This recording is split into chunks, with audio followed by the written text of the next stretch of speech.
Bonjour à toutes et à tous et bienvenue dans ce 27e épisode de Cuisto a Casa. Alors désolée pour la petite pause, mais j'ai été largement occupée ailleurs et j'ai donc dû suspendre un peu nos petites activités culinaires quotidiennes.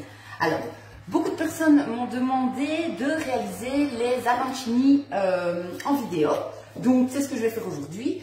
Les gaufres à la vanille sont uniquement reportés à une date ultérieure. Alors, ces arancini, c'est vraiment très simple à réaliser.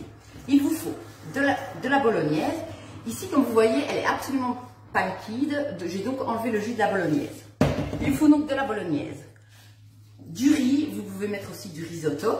Vous le cuisez convenablement et vous le mélangez à votre bolognaise. À cela, vous ajoutez de la mozzarella en quantité, mais ça vous faites vraiment à l'œil et vous mélangez le tout. Éventuellement, on peut rajouter du sel et du poivre. Un petit peu de sel, hop, du poivre et on mélange. Alors,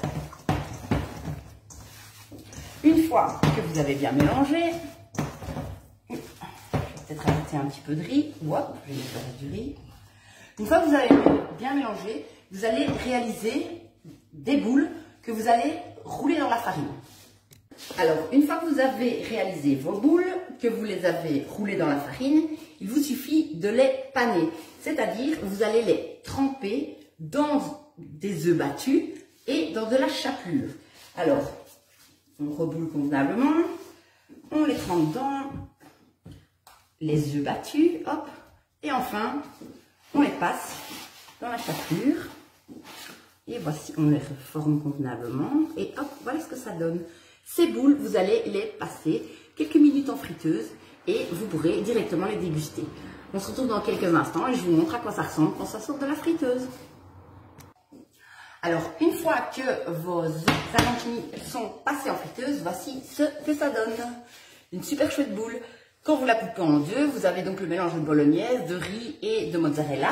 Alors, vous pouvez servir ça avec une salade, avec des carottes râpées ou un peu avec tout ce que vous voulez. Ici à la maison, on mange ça en guise de repas complet. Vous pouvez le faire aussi une entrée avec en les faisant plus petites ou éventuellement en apéritif en faisant des toutes petites boules. Alors ici, vu qu'on en a mangé il y a 2 jours, celles que j'ai fait aujourd'hui pour vous montrer, je vais les mettre au congélateur et je les ressortirai à l'occasion pour un repas ou une entrée. Voilà. J'espère que vous vous portez tous bien. On se retrouve demain sans faute, un peu avant midi. On va reprendre nos habitudes, nos horaires, etc. Et je vous souhaite une très bonne soirée. À bientôt, bisous!